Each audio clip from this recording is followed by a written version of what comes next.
Hello दोस्तों, जय सिया राम। शरद पूर्णिमा की कथा। क्या होता है शरद पूर्णिमा को? शरद पूर्णिमा का त्यौहार हिंदू धर्म में विशेष महत्व रखता है। इस दिन का कोजागरी पूर्णिमा या रास पूर्णिमा के नाम से भी जाना जाता है। मान्यता है कि इस दिन चंद्रमा अपनी 16 कलाओं से परिपूर्ण होता है और अमृत की वर्षा करता है। शरद पूर्णिमा से जुड़ी कई कथाएं और परंपराएं हैं, जिनमें से एक प्रमुख कथा निम्नलिखित है। आइए दोस्तों, कथा जानते हैं।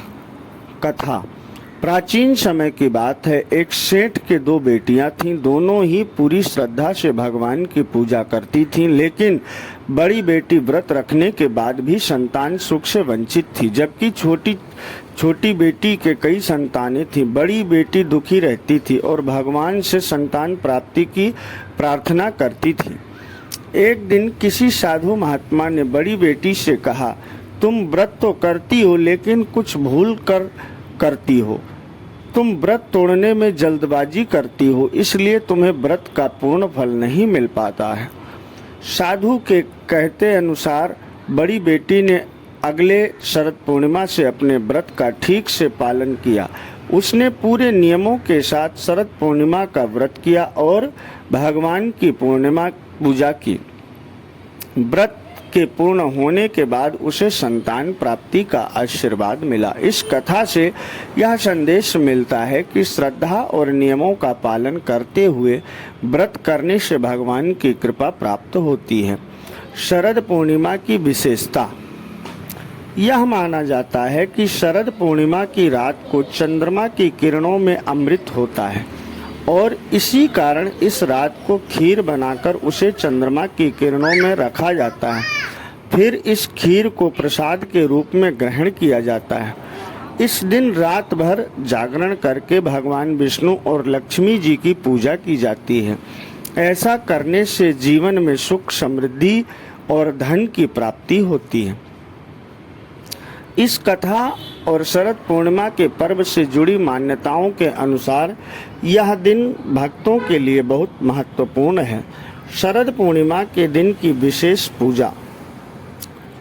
शरद पूर्णिमा का दिन हिंदू धर्म में अत्यंत पवित्र और महत्वपूर्ण माना जाता है।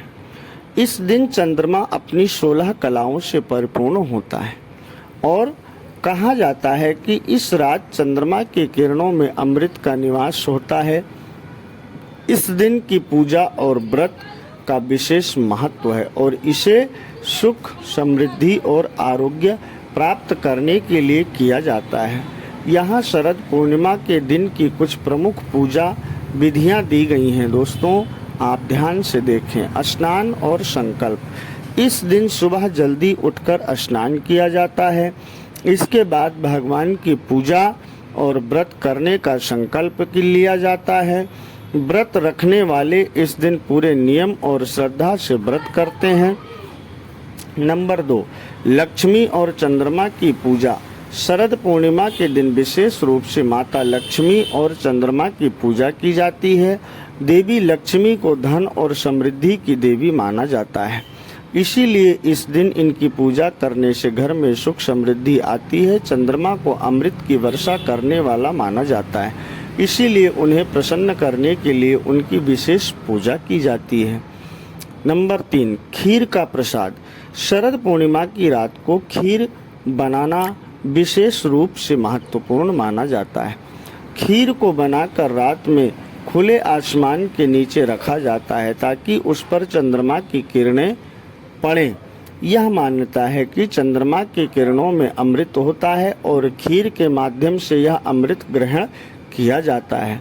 अगले दिन सुबह इस खीर को प्रसाद के रूप में परिवार के सभी सदस्य ग्रहण करते हैं। इसे खाने से स्वास्थ्य लाभ होता है और रोग दूर होते हैं। नंबर 4, रात्रि जागरण, कोजागरी व्रत। इस दिन लोग रात भर जागरण करते हैं। इसे कोजागरी व्रत के नाम से भी जाना जाता है। ऐसा माना जाता है कि जो इस व्रत को जागरण करता है उस पर माँ लक्ष्मी की विशेष कृपा होती है। इस दौरान भजन, कीर्तन और पूजा अर्चन की जाती है।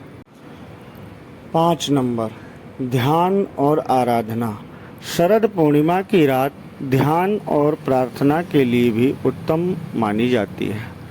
इस समय भगवान विष्णु, देवी लक्ष्मी और चंद्रदेव का ध्यान किया जाता है। यह ध्यान आध्यात्मिक शांति और मानसिक शुद्धि प्रदान करता है। नंबर 6, व्रत का पारण। अगले दिन सुबह व्रत का पारण खीर और अन्य प्रसाद ग्रहण करके किया जाता है। यह व्रत जीवन में आरोग्यता और समृद्धि लाने वाला माना जाता है। शरद पूर्णिमा की पूजा विधि और व्रत को पूरी श्रद्धा और विश्वास के साथ करने से व्यक्ति के जीवन में सुख, समृद्धि और आरोग्यता आती है। भगवान श्री कृष्ण और शरद पूर्णिमा पर रास लीला। भगवान श्री कृष्ण ने शरद पूर्णिमा की रात को गोपियों के साथ रास लीला का आयोजन किया था। इस लीला का स्थान वृंदावन के निकट वृंदावन की यमुना तट पर स्थित रमण रेती या निधिवन माना जाता है। शरद पूर्णिमा की रात को चंद्रमा अपनी 16 कलाओं से परिपूर्ण होता है और उसकी किरणों से धरती पर अमृत की वर्षा होती है। इसी दिन भगवान श्री कृष्ण ने राधा और गोपियों के साथ दिव्य रास रचाया था, जिसे महारास के नाम से जाना जाता है। रासलीला की कथा और महत्व। शरद पूर्णिमा की रात को गोपियां भगवान श्री कृष्ण के प्रति अपनी भक्ति और प्रेम व्यक्त करने वृंदावन आईं। श्री कृष्ण ने बांसुरी बजाकर उन्हें बुलाया और उनकी इस निश्चल भक्ति को देखकर वे प्रसन्न हुए।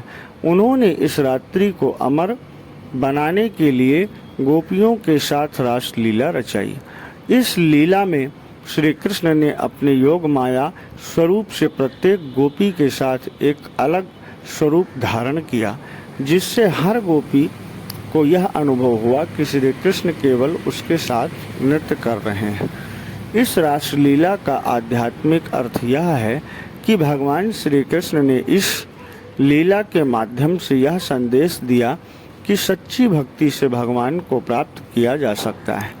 गोपियों का प्रेम निश्चल और निस्वार्थ था, जो कि आत्मा पर परमात्मा का प्रति समर्पण का प्रतीक है। शरद पूर्णिमा को रचित रास लीला भक्त और भगवान के बीच प्रेम और भक्ति के आदर्श संबंध को दर्शाती है। श्री कृष्ण की यह लीला आज भी वृंदावन में और भारत के विभिन्न भागों में अत्यंत श्रद्धा और धूमधाम से मनाई जाती है। शरद पूर्णिमा के दिन खीर का रहस्य। शरद पूर्णिमा का त्यौहार हिंदू धर्म में विशेष महत्व रखता है और इस दिन खीर का बनाना और उसे चंद्रमा की रोशनी में रखना यह महत्वपूर्ण परंपरा है। इसके पीछे आध्यात्मिक और वैज्ञानिक दोनों ही मान्यताएं हैं। यहाँ इस परंपरा से जुड़े कुछ प्रमुख रहस्य दिए गए हैं। नंबर 1, धार्मिक मान्यता। शरद पूर्णिमा की रात को चंद्रमा अपनी 16 कलाओं से परिपूर्ण होता है और इस रात उसकी किरणों में अमृत का वास माना जाता है। मान्यता है कि शरद पूर्णिमा की रात को चंद्रमा से विशेष प्रकार की सकारात्मक ऊर्जा और दिव्य शक्तियाँ प्रसारित होती हैं, जो कि स्वास्थ्य और समृद्धि प्रदान करती हैं। खीर, जो दूध और चावल से बनती है, को खुले आसमान के नीचे चंद्रमा की रोशनी में रखा जाता है ताकि चंद्रमा की अमृतमयी किरणें उसमें प्रवेश करें। इसे अगले दिन प्रसाद के रूप में ग्रहण किया जाता है, जिसे खाने से रोगों का नाश होता है और शरीर में ऊर्जा का संचार होता है। नंबर 2, वैज्ञानिक दृष्टिकोण। शरद पूर्णिमा का समय मौसम में परिवर्तन का होता है। गर्मी के बाद ठंड का आगमन होता है और इस समय शरीर को ठंडी और पौष्टिक चीज़ों की आवश्यकता होती है। खीर, जो कि दूध, चावल और चीनी से बनाई जाती है, एक संतुलित आहार के रूप में काम करती है। इसमें पोषक तत्व होते हैं जो शरीर को ठंड के मौसम में आवश्यक ऊर्जा प्रदान करते हैं। चंद्रमा की रोशनी में खीर को रखने से माना जाता है कि उसमें एक प्रकार की ठंडक और शीतलता आती है जो शरीर को ताजगी और शांति प्रदान करती है। आयुर्वेद के अनुसार चंद्रमा की किरणों में विशेष प्रकार की ऊर्जाएं होती हैं जो भोजन को शीतल और पौष्टिक बनाती हैं। नंबर 3, आध्यात्मिक महत्व। खीर को चंद्रमा की रोशनी में रखने की परंपरा का आध्यात्मिक महत्व भी है। यह मान्यता है कि खीर में चंद्रमा की दिव्य किरणों से सकारात्मक ऊर्जा और शक्ति आती है जो शरीर और मन दोनों को शांति और ताजगी प्रदान करती हैं। शरद पूर्णिमा की रात को खीर का सेवन करने से मानसिक शांति और आध्यात्मिक विकास होता है। नंबर 4, सकारात्मक ऊर्जा का संचार। शरद पूर्णिमा की रात को वातावरण में सकारात्मक ऊर्जा और शांति का संचार होता है। इस दिन चंद्रमा की किरणों में अद्भुत शक्तियाँ होती हैं जो मनुष्य के जीवन में सकारात्मक बदलाव ला सकती हैं। चंद्रमा की किरणें खीर को एक विशेष दिव्य आहार में बदल देती हैं जिसे ग्रहण करने से शरीर में सकारात्मक ऊर्जा का संचार होता है और स्वास्थ्य लाभ होता है। इस प्रकार शरद पूर्णिमा के दिन खीर बनाकर चंद्रमा की रोशनी में रखने की परंपरा धार्मिक आस्था, वैज्ञानिक आधार और आध्यात्मिक उन्नति से जुड़ी हुई है। जय श्री राधे। दोस्तों, वीडियो शेयर कर